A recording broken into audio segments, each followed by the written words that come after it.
Bienvenidas y bienvenidos a todos al tercer Congreso de Periodismo de Migraciones de Mérida. Mi nombre es Patricia Macías, estamos en la sala 1, en la sesión de investigación del control migratorio. En primer lugar, os pido por favor que para que la sesión sea lo más fluida posible, permanezcáis con los micros y los vídeos apagados.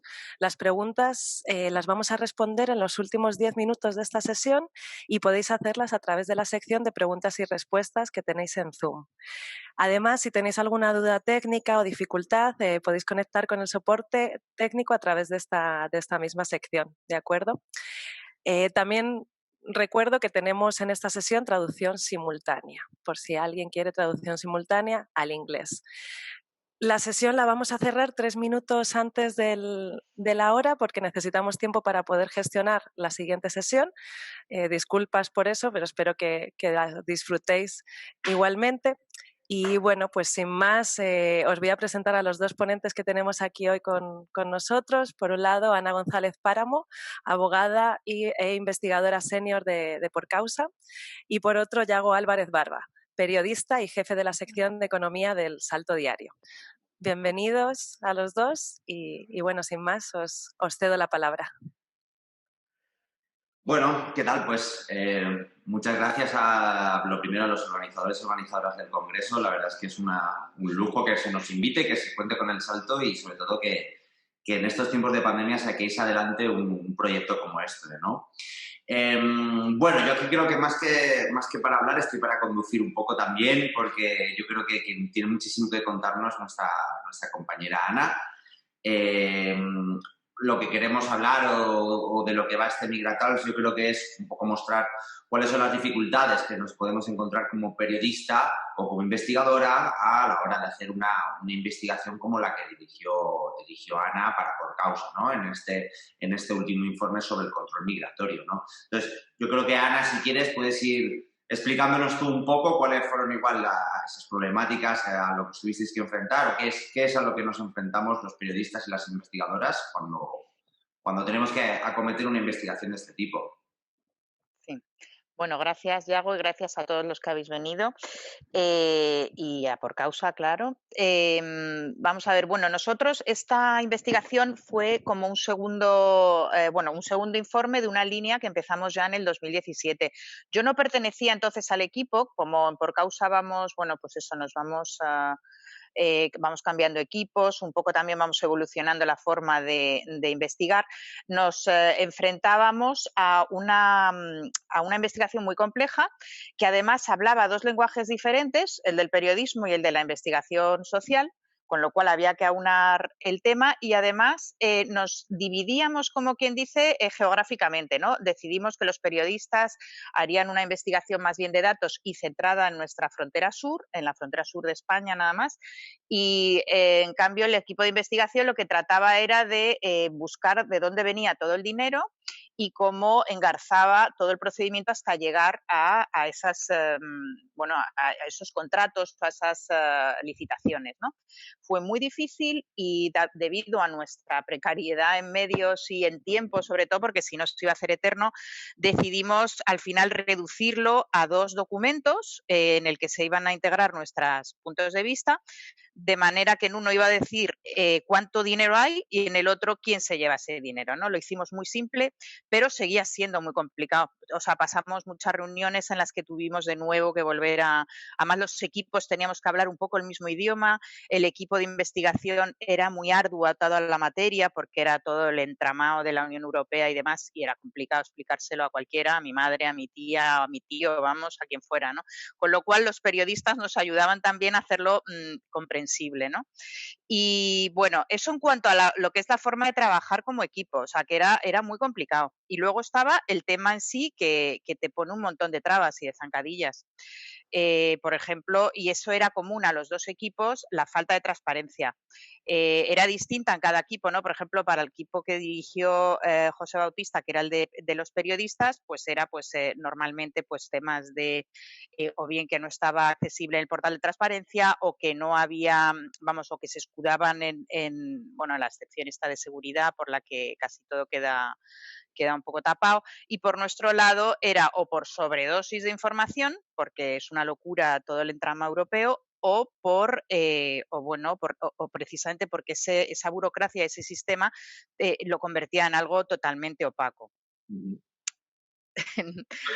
creo que ¿no? Has estado comentando, yo que he hecho también algún tipo de investigación en cuanto a la frontera sur, ¿no? Coincidiendo un poco en las licitaciones.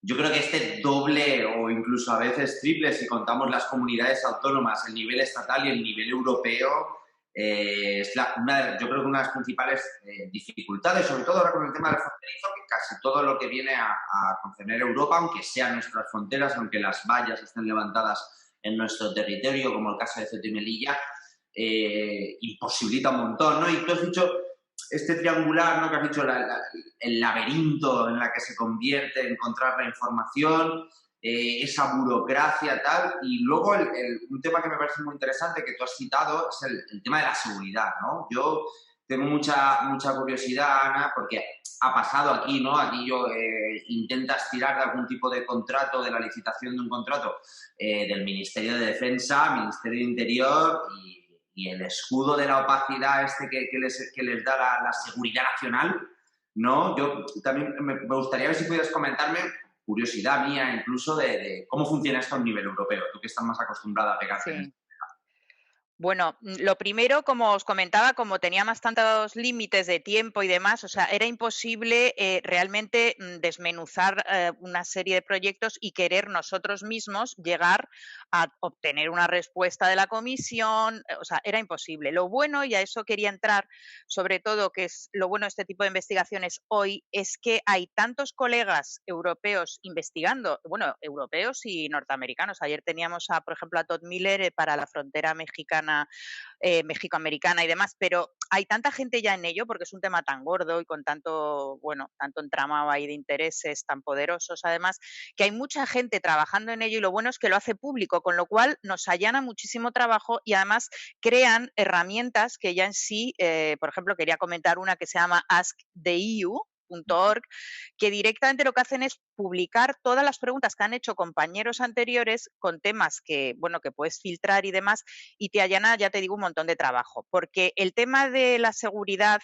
y del acceso a los datos, como hemos visto, no solo es una cuestión de que tienes que saber dónde buscar y demás, sino que además, y que hay demasiada información, o sea, alguien tiene que saber cómo quitar la paja, ¿no? Para no morirte ahí dentro del ahogado entre los datos. Entonces, está el tema de las sinergias con otros colegas y luego el tema de la seguridad que comentas, que es que no es solamente que no accedas a los datos, es que, por ejemplo, el caso de Miriam Isusquiza y su colega que consiguieron sentar a Frontex en el Tribunal de Luxemburgo, consiguieron sentarles, pero ¿qué pasó? Que al final no les dieron la razón y les condenaron en costas a 23.000 euros. O sea, imagínate lo que es eso, ¿no? Para gente como nosotros.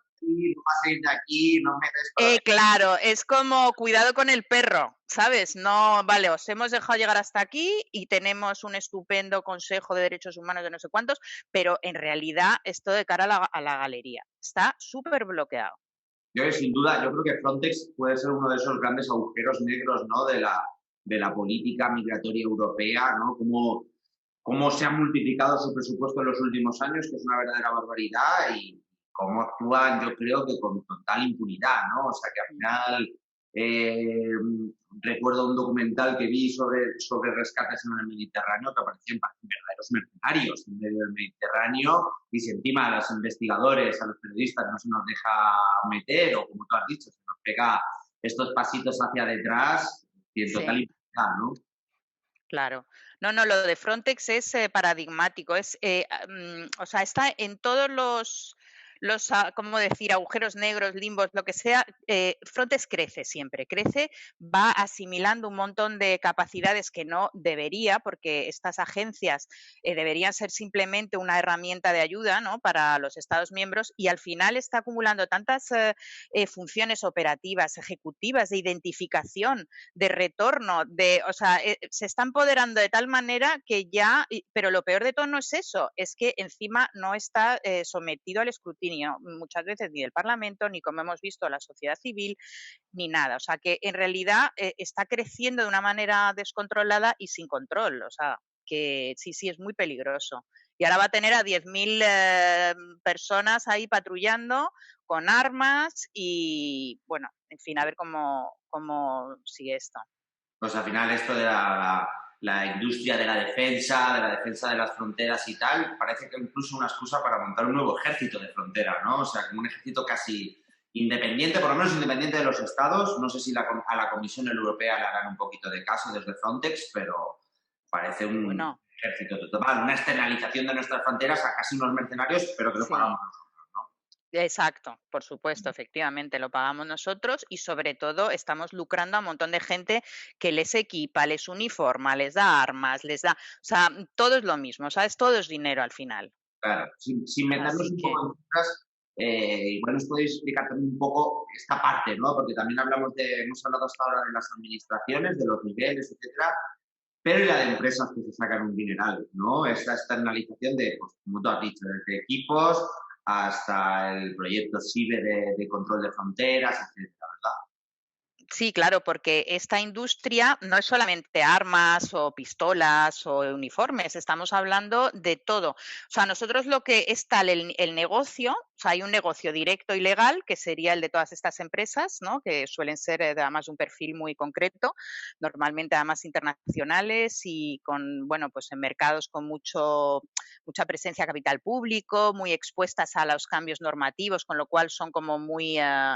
¿sabes? Están muy atentas y cambian mucho, sino que además tenemos luego los beneficios ilegales de los que se nutre todos los grupos criminales de tráfico de migrantes, que también se lucran de todo este concepto de la Europa Fortaleza, y luego, desgraciadamente, también se crean ciertas dependencias o medios de vida un poco complicados con otros actores que, desgraciadamente, ya se han acostumbrado a vivir de todo este sistema y que debería, bueno, pues intentar desligarse, ¿no?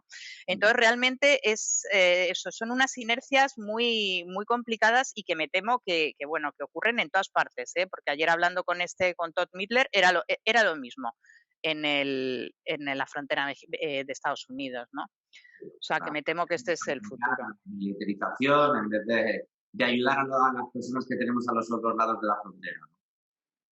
Perdona, Yago, no te he oído esto último.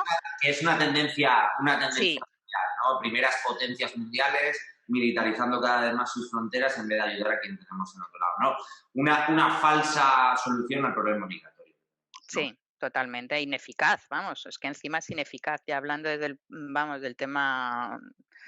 El tema de resultados tampoco, o sea, el hecho, hay otra, por ejemplo, el último pacto que se supone que iba a cambiar todo el paradigma, iba a ser un nuevo comienzo del 23 de septiembre, fíjate en qué ha acabado, en consolidar lo mismo, otra vez militarización, se deja la solidaridad a la carta, con lo cual se renuncia al único recurso que era realmente, ¿no?, que todos estuviéramos en esto repartiendo la carga del tema del asilo, no se ha hecho tampoco, y lo que se ha hecho es, bueno, pues fortificar otra vez fronteras, seguir con el tema de la externalización, condicionando la ayuda, o sea que no se ha aprendido nada, solo se ha hecho un mínimo esfuerzo de narrativa, pero en realidad es lo mismo, ¿sabes? Y todo lo que es migración legal, ordenada y demás, se ha dejado para más tarde prácticamente. Claro. Entonces, bueno, ahí vemos el talante, ¿no? Y en cuanto a la narrativa que comentabas, también me surge, ¿no?, el tema de los lobbies, ¿no? O sea, hay en Bruselas, que sabemos que son miles registrados y miles más que hay, ¿no? Claro, luchamos contra una narrativa que tiene mucho poder, que tiene mucho dinero detrás, que tiene muchos medios pequeñines como La Marea, Público o El Salto o organizaciones como Por Causa, no tenemos el alcance que puede tener esa gente, ¿no?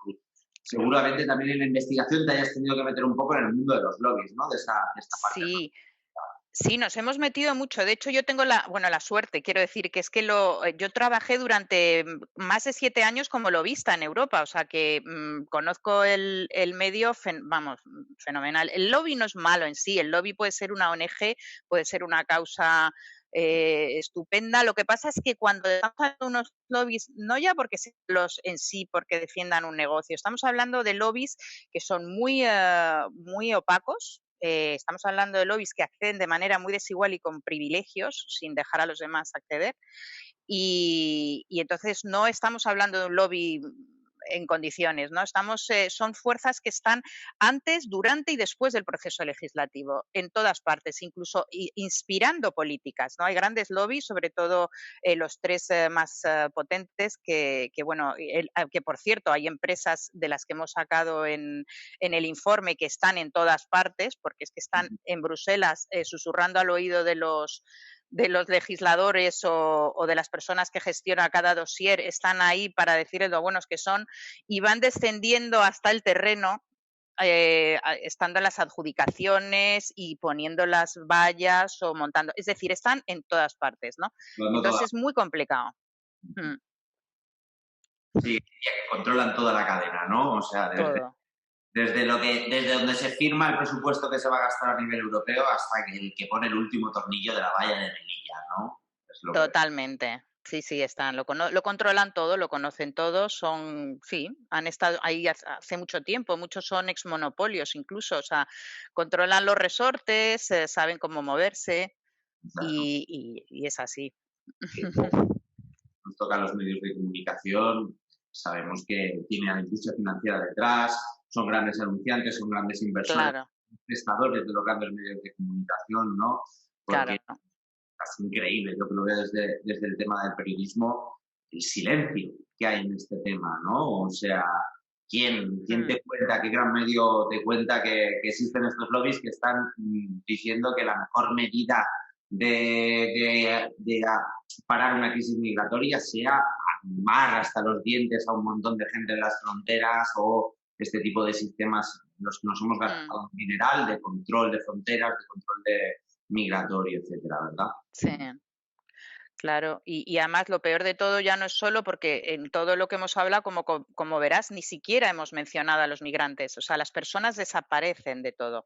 Estamos hablando de objetos, de políticas, de tal, pero se nos olvida que al final de todo eso hay unas personas que sufren, que lo único que quieren es salir adelante y es que están invisibilizados en todas partes, ¿no? En la comunicación y y ya te digo que ha habido un mínimo esfuerzo en este último pacto, pero que yo creo que ha sido porque era una cosa ya escandalosa, ¿no? Pero sí, es así. Sí.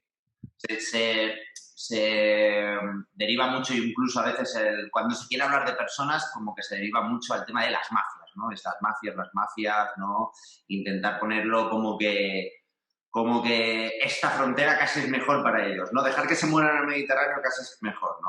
Hasta ese punto tan inhumano de despersonificar a esas víctimas, ¿verdad? Sí, de hecho, al final es el propio sistema, creas un sistema que ya en sí, en el que las leyes mismas estigmatizan al migrante y lo dejan fuera.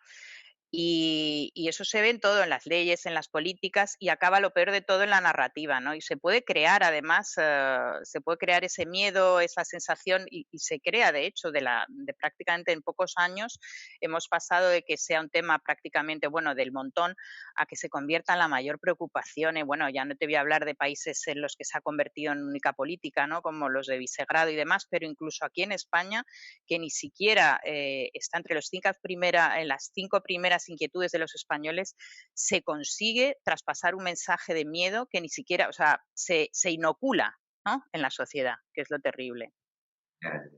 Bueno, siempre como se suele decir, la guerra del último contra el penúltimo, ¿no? Si quieres tener a la gente entretenida en algo, solo tienes que buscar a alguien por debajo de ellos. Claro. Y los migrantes, pues en este país, pues, al final acaban siendo ese último, ¿no? Claro. Y si es de fuera, mejor, porque como que da menos, ¿no? Ya es como que da menos, no es de los tuyos. Si empiezas a entrar ya en unas disquisiciones que ya en sí son, bueno, alucinantes, sí. Oye, esto como anécdota solo, pero acabo de ver a una diputada de ese partido de extrema derecha que no vamos a citar para no darle más publicidad que ya tiene, tuitear una noticia en la que parecía que en una patera habían encontrado no sé cuántos kilos de hachís, ¿no? O sea, ya tienen la excusa perfecta, ya con esa noticia la van a mover 80.000 millones de veces para intentar encima criminalizar, ¿no? A la gente que, como tú bien has dicho, no viene nada más que buscarse la vida, ¿no? Ya. Sí, mejor ni mencionarlos ni porque Es impresionante la capacidad y están muy bien entrenados, además, que ya hicimos un informe sobre cómo funcionan y, y ya lo sabemos. No sé si se nos habían dicho que íbamos a hacer preguntas, no sé si... Estoy esperando a que nuestra audiencia mande alguna pregunta, pero mientras ellos y ellas se animan, yo sí que tengo una y va para los dos. Además, para ti, Yago, como periodista, y para ti, Ana, como investigadora, ¿no?, de esta industria del control migratorio, ¿cuáles son los retos, primero, en la investigación? Y lo siguiente, como periodista, ¿cuáles son los retos de situar esa información en los medios, en los grandes medios, ¿no?, y de hacer circular esa información que existe y que ya está al alcance de nuestras manos, ¿no? Claro. Yo creo que, o sea, tú misma, o sea, lo has dicho perfectamente, la información existe y a veces hay cosas tan simples que simplemente con buscar en el BOE, ¿no? Que acabamos de decir que hay que hacer una investigación y tal, pero hay cosas que son como muy, muy fáciles, ¿no? Ver quién levantó la valla de Ceuta y Melilla es bastante fácil si haces una pequeña búsqueda, pues estás acostumbrado también a hacer búsquedas en el BOE, etcétera, ¿no? Pero el reto efectivamente es que la gente entienda qué estamos intentando denunciar, que la gente entienda que es un hecho denunciable, ¿no? Porque hay mucha gente en este país que está muy contento con que nuestras fronteras estén protegidas y sobre todo, claro, que tú perfecto lo has dicho, ¿cómo podemos hacer que esto llegue a los grandes medios, ¿no? Porque los grandes pequeños estamos de sobra concienciados, publicamos bastante sobre el tema, etcétera, pero no llegamos a la gente, no tenemos ese alcance que tiene La Sexta o que pueda tener Televisión Española, que tenga El País o El Mundo, ¿no?